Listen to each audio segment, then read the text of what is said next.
kami akan naiki bus listrik yang ada di Surabaya. Nah, bus listrik itu apa sih? Bus listrik adalah transportasi umum yang menggunakan tenaga listrik untuk menjalankannya. Bus listrik ini juga bisa dianggap lebih ramah lingkungan karena memiliki emisi yang rendah.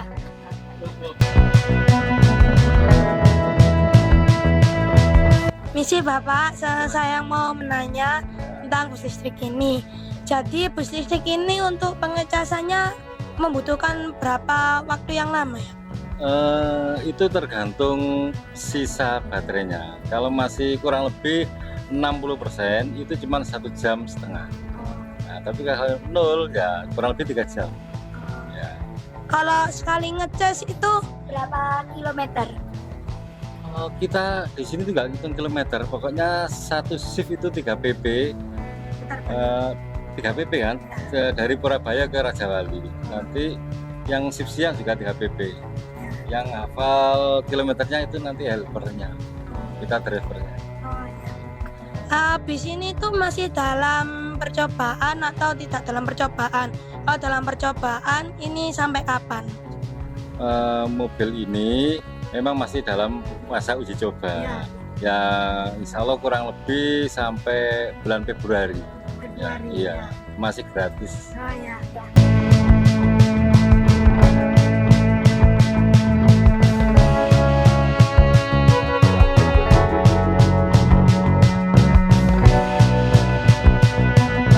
Manfaat bus listrik ini adalah sumber energi. Bus listrik menggunakan motor listrik yang dijalankan oleh baterai sebagai sumber energi utama. Beberapa bus listrik juga dapat menggunakan pengisian daya langsung melalui kabel atau sistem induksi tanpa kabel. Bus listrik tidak menghasilkan emisi gas buang langsung saat beroperasi, yang membantu mengurangi polusi udara di perkotaan dan kontribusi terhadap perubahan iklim. Di sisi lain juga mengurangi penggunaan kendaraan pribadi yang kita tahu hal itu menyebabkan kemacetan. Kemudian kurangnya kebisingan. Motor listrik cenderung dengan mesin pembakaran internal sehingga bus listrik dapat mengurangi tingkat kebisingan di lingkungan perkotaan. Lalu, efisiensi energi.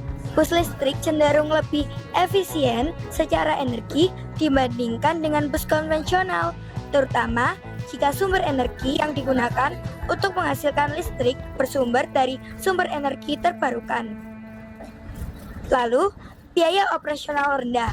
Meskipun biaya awal untuk membeli bus listrik dapat lebih tinggi, biaya operasional dalam jangka panjang dapat lebih rendah karena biaya bahan bakar dan pemeliharaan yang lebih murah, dan pengurangan ketergantungan pada bahan bakar fosil, yaitu penggunaan bis listrik membantu mengurangi ketergantungan pada bahan bakar fosil yang umumnya diimpor dan dapat meningkatkan keberlanjutan energi di tingkat lokal.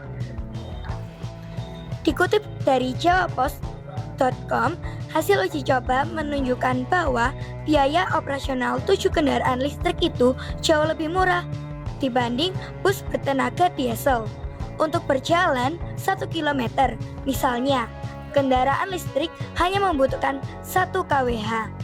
Surabaya Bus membutuhkan 1 liter solar untuk menempuh jarak 1,5 sampai 2 km. Kendaraan listrik juga hemat energi untuk menempuh jarak 320 km. Kendaraan listrik hanya memerlukan biaya charger 280.000. Di sini tidak memiliki spion, tapi memiliki CCTV di samping, atas, kemudian samping kanan dan kiri, depan, belakang.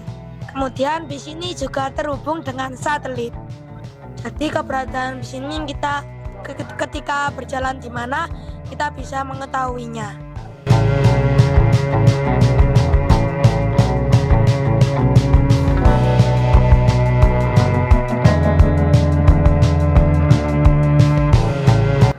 Di dalam bus listrik ini terdiri dari 28 bangku, yang terdiri dari 20 bangku umum dan 8 bangku prioritas. bangku prioritas ini khusus untuk perempuan, ibu hamil, dan lansia.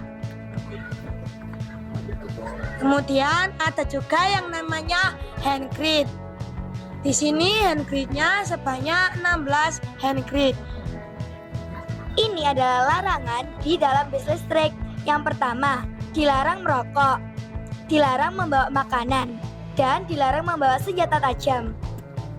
Kemudian ada dilarang membawa peliharaan, dilarang membawa buah-buahan yang berbau tajam, dan juga dilarang melakukan pelecehan. Di dalam bus listrik ini juga terdapat pemecah kaca. Benda ini dapat digunakan dalam keadaan darurat. Nah, di dalam bis ini tersedia apar untuk menangani kebakaran kecil dan juga ada pintu darurat jika terjadinya bahaya.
Di Terminal Purabaya menggunakan bis listrik yang menempuh jarak 2 jam dari Terminal Purabaya ke Raja Wali, kemudian kembali lagi ke Terminal Purabaya. Ayo kita gunakan transportasi umum, yang apalagi yang berbasis listrik, untuk mengurangi emisi gas buang yang dikeluarkan oleh kendaraan-kendaraan lain. Dadah, sampai jumpa lagi.